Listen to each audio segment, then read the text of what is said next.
¿Qué tal? Buen día. Mi nombre es José Manuel Pérez Herrera. Soy estudiante de la Universidad Abierta y a Distancia de México. En esta ocasión estamos realizando el video de la evidencia de la unidad número 3 de la asignatura Trauma en Medicina Prehospitalaria.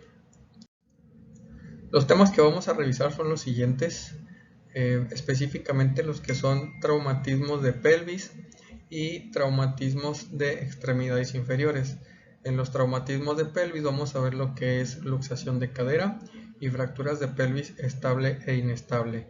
Y estos temas o subtemas de extremidades inferiores pues van a lo que es trauma abierto, cerrado, luxaciones, esguinces y fracturas. Bien, las luxaciones de cadera se refiere a la alteración normal de la articulación coxofemoral, que es a la región anatómica que normalmente conocemos como cadera, es la unión de los huesos de la pelvis con el fémur.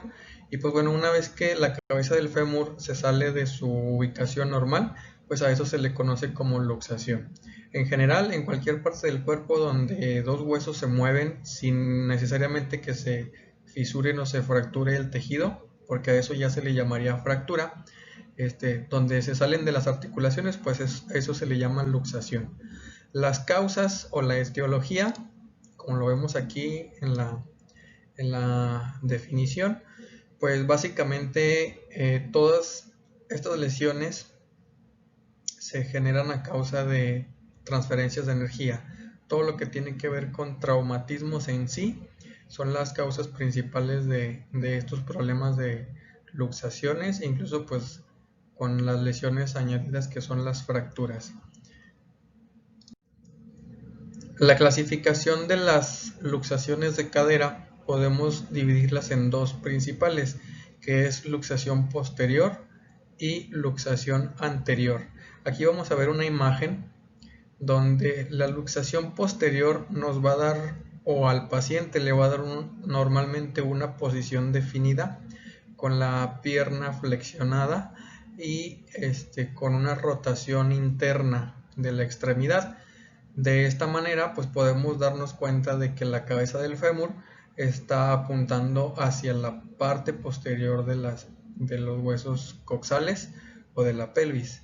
Si la pierna la vemos como en la imagen del lado derecho, que es hacia afuera, entonces estamos hablando de una luxación anterior.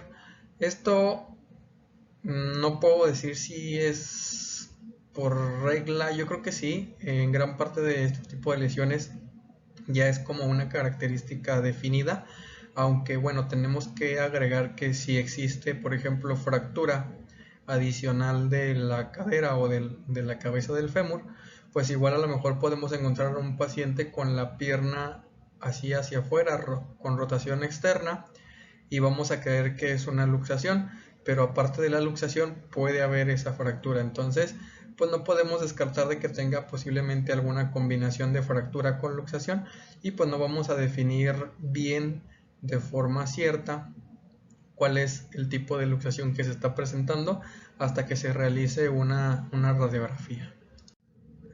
El cuadro clínico, bueno, aquí tenemos otra imagen de una rotación interna de la extremidad, que es muy seguramente una luxación posterior, pero bueno, en sí hablando de manifestaciones clínicas o signos y síntomas, pues bueno, vamos a ver posiblemente acortación de alguna de las extremidades, normalmente la que está lesionada, la aducción o rotación interna o externa, depende del tipo de luxación y del mecanismo de lesión. En todos los traumatismos o en todos los casos va a haber limitación en el movimiento parcial o total, y pues esto se va a sumar con el dolor o la sensibilidad del paciente dependiendo la gravedad de la lesión.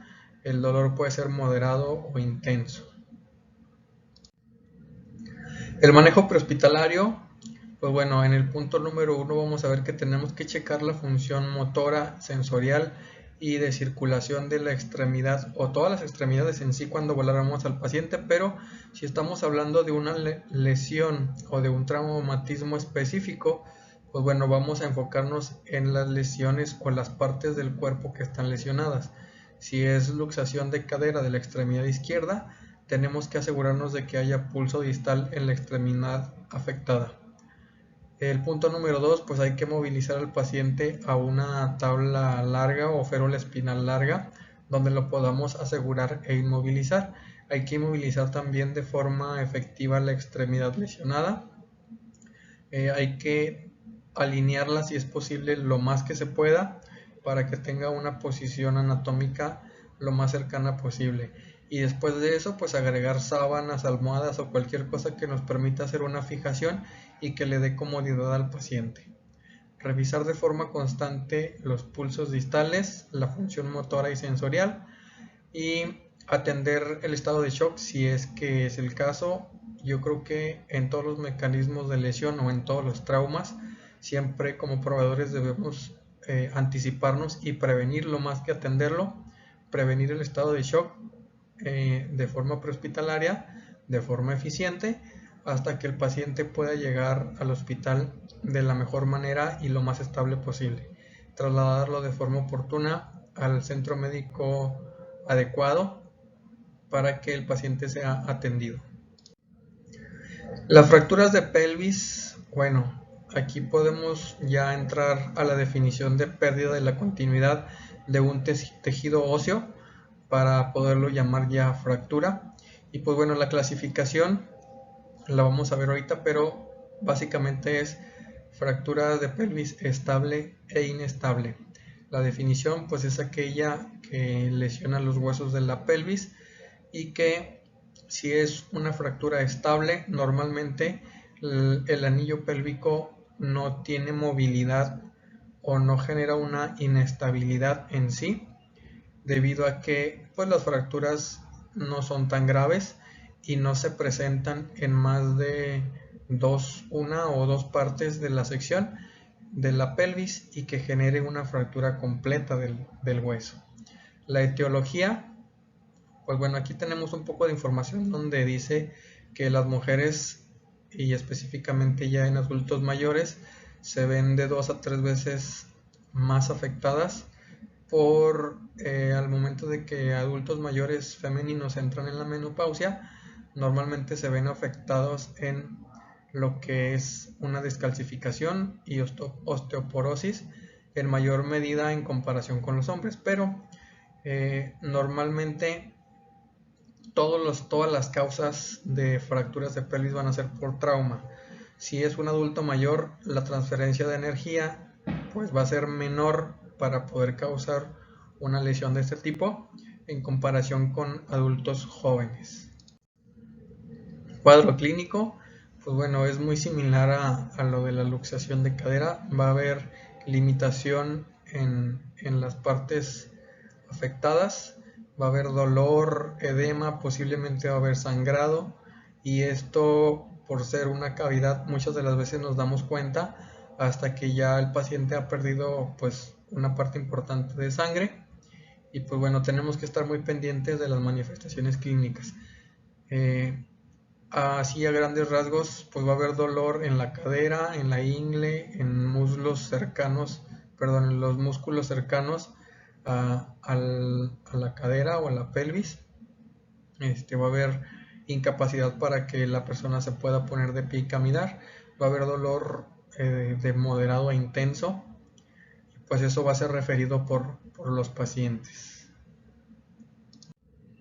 El manejo prehospitalario, pues vamos a mover al paciente lo menos que se pueda para tratar de no empeorar lesiones o sangrados. Hay que determinar si hay función sensorial y motora en extremidades y sobre todo los pulsos. Siempre tenemos que estar muy enfocados y muy al pendiente de la circulación en todas las partes del cuerpo y sobre todo donde se presentan traumatismos. Evitar lesiones adicionales pues por un mal manejo o una mala exploración que pueda complicar pues el estado del paciente. Hay que asumir que existen lesiones vertebrales y siempre tenemos que tratar a los pacientes como si tuvieran pues todas las lesiones posibles. hay que manejarlo siempre de forma muy cuidadosa. Revalorar constantemente los pulsos distales, la función motora y sensorial. Y pues bueno, anteceder al estado de shock, hay que oxigenar al paciente que lo necesite, obviamente con una valoración previa de la saturación de oxígeno, y hay que trasladarlo pues al centro hospitalario que más se adapte a las necesidades del paciente. Fractura de pelvis inestable. Aquí pues nos vamos a topar con una situación más crítica. Normalmente la anterior se ve poco los estados de shock porque los sangrados se limitan a sí mismos con las mismas estructuras, pero cuando nos encontramos con una fractura de pelvis inestable, aquí el riesgo se incrementa porque el volumen de la cavidad pélvica aumenta y da mayor espacio para acumulación de sangre por medio de las fracturas o vasos sanguíneos que se hayan lesionado. La definición en sí, en comparación a la anterior, pues es que las fracturas se generan en más de dos partes del anillo pélvico y son fracturas completas de lado a lado del hueso que generan inestabilidad de la estructura anatómica, y pues eso nos va a generar pues muchas complicaciones. Nos va a limitar casi, pues ahora yo creo que al 100% la movilidad del paciente, pues obviamente no se va a poder poner de pie. Y pues bueno, las causas, otra vez volvemos a lo mismo, las principales causas, y más si son adultos jóvenes, los traumatismos es la principal causa de este tipo de lesiones. Personas atropelladas, personas que caen de altura considerable, aplastamientos, todo ese tipo de mecanismos de lesión son los que nos van a generar las fracturas de pelvis inestables por ser una gran transferencia de energía hacia esta parte anatómica. Cuadro clínico, pues bueno, dolor en zona pélvica, hematomas que se hacen visibles a través de la piel en la zona de la pelvis o del abdomen, dolor intenso, puede haber incluso sangrado transvaginal o rectal dependiendo del grado de la lesión interna. Y pues bueno, es obvio, el paciente si está consciente, va a estar quejándose de dolor intenso y obviamente pues no va a haber ninguna movilidad de las extremidades inferiores. Manejo prehospitalario. Aquí pues bueno, ya vamos a hacer referencia a que existe un manejo general para todos los tipos de lesiones que pueden haber en extremidades en pacientes, desde la zona pélvica hasta extremidades inferiores, muslos, piernas, pies. Se hace una evaluación general o hay un manejo general que incluye desde la evaluación primaria, que tenemos que identificar todos los riesgos potenciales para la vida del paciente, obtener accesos venosos, inmovilizar, etcétera, y pues bueno, ya el manejo específico. Entonces pues aquí estamos señalando algunos de los puntos que se manejan en la atención prehospitalaria. Primero tenemos que concluir una evaluación primaria que incluye la detección de hemorragias masivas y todo lo que es asegurar el ABC hasta la exploración del paciente, canalizar una vía venosa para la reposición de líquidos si es necesario, inmovilizar al paciente de forma eficiente o efectiva para prevenir otras lesiones o complicaciones. La reducción del dolor en este tipo de lesiones no está recomendada tal cual, porque se puede limitar algún tipo de dolor que nos pueda dar una manifestación de otras complicaciones o de lesiones que se adhieren ya aparte del traumatismo en pelvis. Y pues bueno, si no podemos identificar síntomas que nos puedan dar un panorama más amplio de otras complicaciones, pues bueno, el manejo del dolor aquí en este momento no está tan recomendado, como lo puede ser a lo mejor ya en alguna lesión aislada, como una fractura específica en pie, en pierna, que a lo mejor podría ser ya un poco más factible el manejo del dolor, pero en este caso pues no se recomienda. Si el paciente presenta un rápido deterioro del estado de alerta, pues se debe de proceder al manejo de la vía aérea de forma oportuna. Trauma en extremidades inferiores, pues bueno, vamos a ver, trauma se refiere a todo tipo de lesiones y pues vamos a ver algunos ejemplos de ellos. Trauma abierto y cerrado, se refiere a pérdida de la continuidad en el tejido en la piel. Abierto es cuando la piel se daña, cerrado es cuando la piel se conserva intacta y pues bueno, a grandes rasgos a eso se refiere lo que es el trauma abierto y cerrado.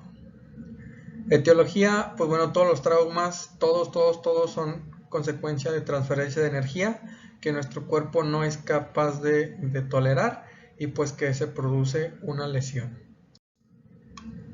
Cuadro clínico, en su mayoría o en todos los casos va a haber edema, dolor y no siempre, pero sí casi seguro hemorragias.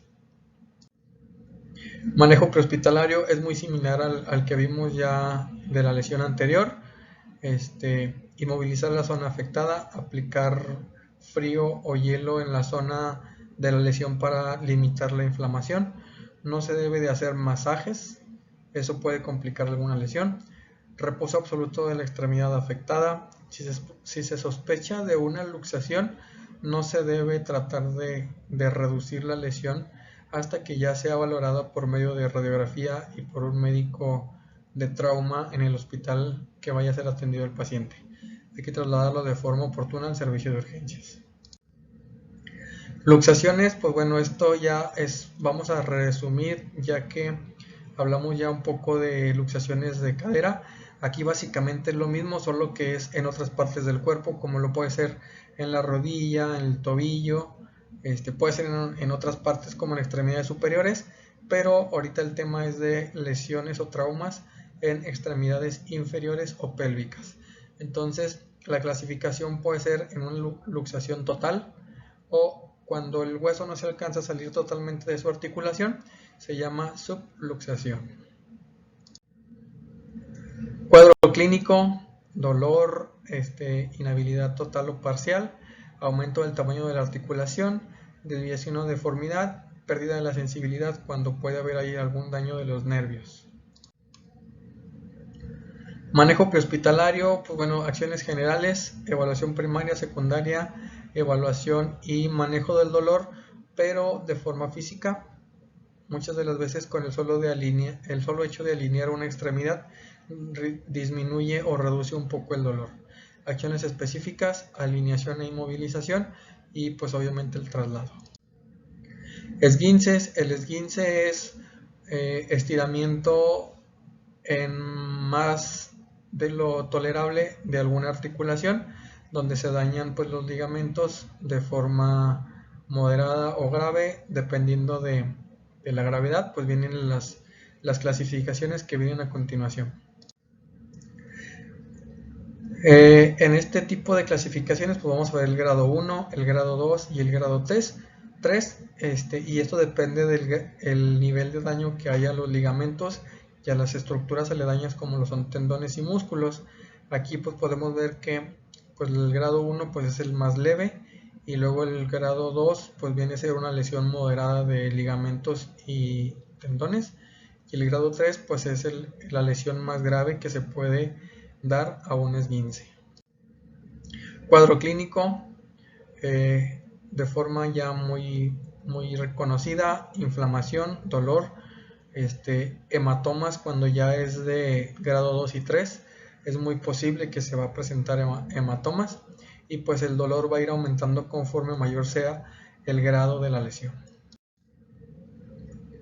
Manejo prehospitalario, igual acciones generales, evaluación primaria, secundaria y evaluación del dolor, acciones específicas, alineación e inmovilización, manejo del dolor únicamente por medios físicos y cuando sea recomendado, cuando no lo sea, pues hay que no hacerlo de forma farmacológica.